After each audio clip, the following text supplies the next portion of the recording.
Today I only have time to make two major points related to China, but you'll hear a lot more if you subscribe to this channel. Firstly, China will never go back to the high growth economy of the past. The miracle phase is over. And secondly, some people somehow think the United States can just copy China's growth model. Come on, dude. That growth model is not possible for rich economies. It's not even possible for the current China, let alone the United States. You'll see why. Let's first take a look at why China's growth rate went crazy from the 80s all the way to a few years ago. Of course, you'd need certain economic endowments, but those are not enough. You also need some political conditions to make sure the endowments don't get wasted. So what endowments are we talking about? Firstly, labor. When China's economic reform started, the labor force was not just huge, but it was extremely underemployed. It was probably the most underemployed labor force in the world. You won't believe me until you understand the context. So what's the context? When Mao was alive, Chinese residents weren't allowed to move, especially people in the rural areas. Leaving your hometown would be considered a criminal offense. I don't want to go into the detail of why he made such a policy. That would take probably hours. But you should know that China took extreme measure to enforce that travel ban. Even during the famine of the early 60s, people weren't allowed to travel to find food. See that big dip in the population curve? The bodies just rotted in their own villages. So how is that related to the growth in the 80s? Well, because a majority of the Chinese people were confined in the countryside, they had nothing to do. They each had a very small plot of land assigned by the government. They turned in most of their harvest. They had almost zero disposable income. They were dirt poor with negligible protein intake, almost no social life or entertainment. In other words, they were in prison. So guess what happened when the travel ban was lifted in the 80s and 90s?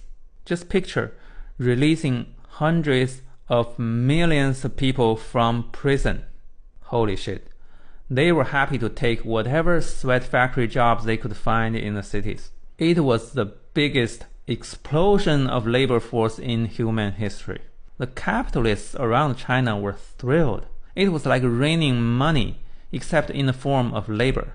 Speaking of capitalists, China had another interesting endowment. Its proximity to the rich economies that speak Chinese. Hong Kong, Taiwan, Macau, Singapore. Those economies were already super rich by then. Ironically, those ideological enemies that Mao failed to conquer later became the savior of the Chinese economy after he died. At the same time China started to allow internal migration, it also started to allow foreign investment. So you see what was going on?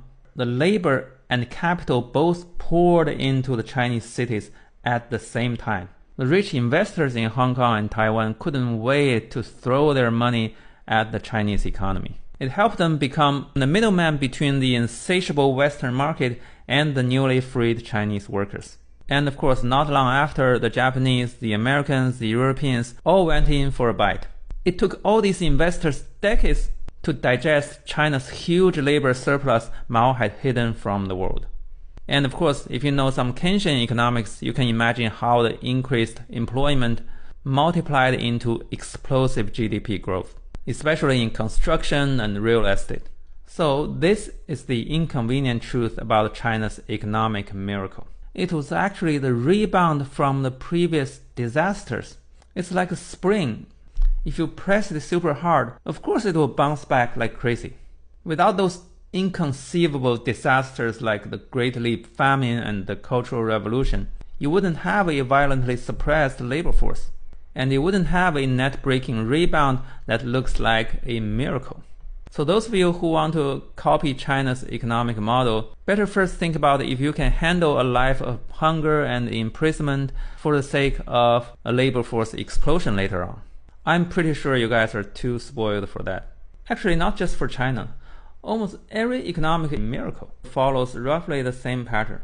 An underemployed rural labor force bumps into some newly injected capital. I don't believe there's another model. This is it. That's why rich countries will almost never achieve that kind of growth rate. You build 1,000 more factories, who's gonna work in them? Well, maybe you can use robots, but that will only benefit the owners of the factories. It won't have the Kenshin multiplier effect because robots don't go out and spend their wages. They don't buy houses or go to restaurants. It can still benefit the economy marginally because these companies pay taxes, and the taxes can be used to improve education, infrastructure, and so on. But it won't be a dramatic change like China in the 80s and 90s because most people here in the US are already employed to their capacity. They won't experience a sudden increase of wage no matter what you build. Capital abundant economy can never grow at a speed like that. I don't know what to tell you guys. It can't be done. Okay, so much for the economic endowment.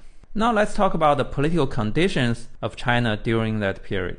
One thing a lot of pundits fail to realize is that China's political system today is actually pretty different from the years in which the high-speed growth happened.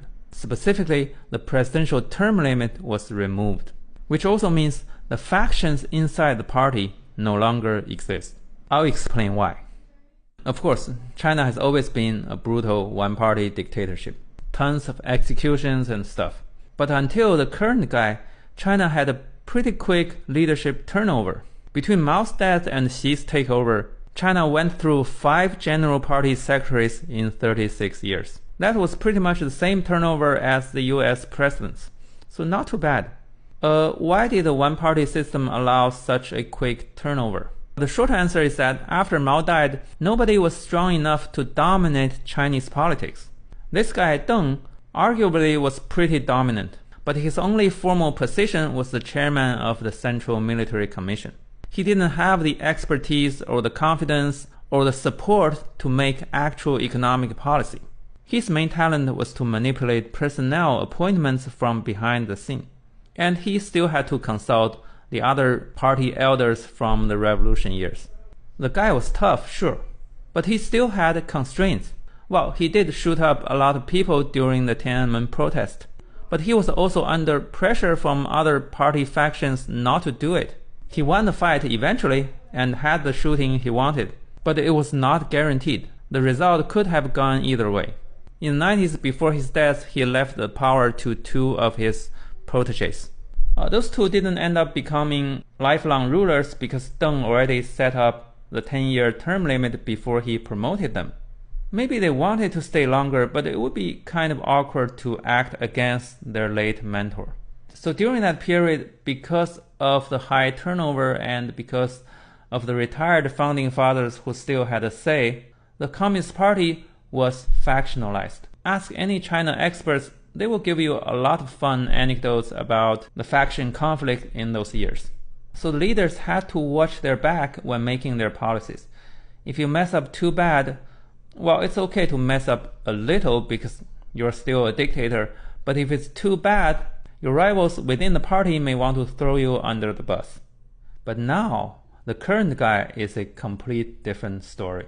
By the time of his ascension, all the founding fathers, including Deng, had died. He went through a tough, hardcore leadership struggle to become the number 1. Actually, he could have lost the race if his main contender's wife hadn't murdered a British citizen. Again, that'll be a long story for another time. Anyway, he went through some shit. So he had no intention to be constrained by the last words of some dead party elders. So he was like, fuck the term limit. I want the whole package. If a short-ass bitch like Putin can have it, why can't I? Right? He put in jail so many suckers who supported his rival during the transition. So no one dared to make a sound when he finally crowned himself for life. As a former comparative politics guy, I can tell you that based on other countries' experience, a one-man dictator with a scared echo chamber around him will always mess up one way or another. You can't beat it. It's science. So you see, China in the recent years not only lost its main economic endowment such as the abundant labor force and the desperate foreign investors, but it also lost the already scarce political accountability. So yeah, the miracle is over. So those of you who want to copy the Chinese model should really think about this. If China itself can't even copy its past model, how much do you think a completely different country can do that?